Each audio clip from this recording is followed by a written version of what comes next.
সাতক্ষীরায় নবগঠিত জেলা বিএনপির কমিটির সাথে সাংবাদিকদের মতবিনিময় সভা অনুষ্ঠিত হয়েছে। জেলা বিএনপির আয়োজনে শহরের আমতলা এলাকায় বিএনপির সাবেক মন্ত্রী এম মনসুর আলীর বাসভবনে এই মতবিনিময় সভা অনুষ্ঠিত হয়। সভায় নবগঠিত কমিটির যুগ্ম আহ্বায়ক আবুল হাসান, তাসকিন আহমেদ চিস্তি, মনিরুজ্জামান, মোহাম্মদ আক্তারুল ইসলাম ও সদস্য সচিব আবু জাহিদ ডাবলু বক্তব্য রাখেন। এই ক্রান্তি লগ্নে তারুণ্য নির্ভর 5 জনকে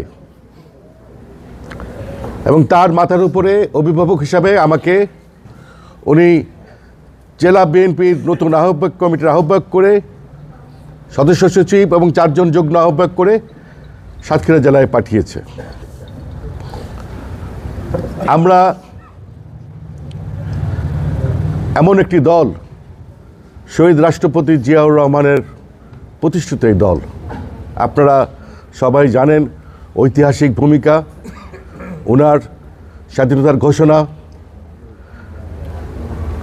75-এর পরে সিপাহী জনতার বিপ্লবের মাধ্যমে আবার ক্ষমতায় এসে বহুদলীয় গণতন্ত্র প্রতিষ্ঠা, সেই শহীদ রাষ্ট্রপতি জিয়াউর রহমানের দল আমরা। উনি উন্নয়নের রাজনীতি করেছেন, ব্যক্তিগতভাবে সৎ ছিলেন, এই ব্যাপারে মনে হয় কারোরই কোনো প্রশ্ন নেই। এ সময় আরও উপস্থিত ছিলেন বিএনপির কেন্দ্রীয় কমিটির সদস্য অধ্যাপক ডাক্তার শহীদুল আলম, সাবেক সংসদ সদস্য কাজী আলাউদ্দিন প্রমুখ। এ সময় নতুন কমিটির আহ্বায়ক রহমাতুল্লাহ পলাশ বলেন, দলীয় কোন্দল নিরসন করে জেলা বিএনপিকে নতুন করে সাজানো হবে। তিনি বলেন, ওয়ার্ড থেকে শুরু করে জেলা পর্যন্ত গঠনতান্ত্রিক নিয়ম অনুযায়ী কমিটি গঠন করা হবে। কমিটি গঠন নিয়ে আমরা কোনো স্বজনপ্রীতি করব না। তিনি বলেন, আহ্বায়ক কমিটির সদস্যদের আসন ভিত্তিকভাবে দায়িত্ব বন্টন করা হবে।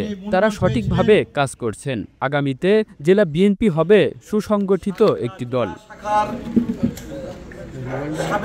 Kamrul Islam, the news Bangladesh, national desk.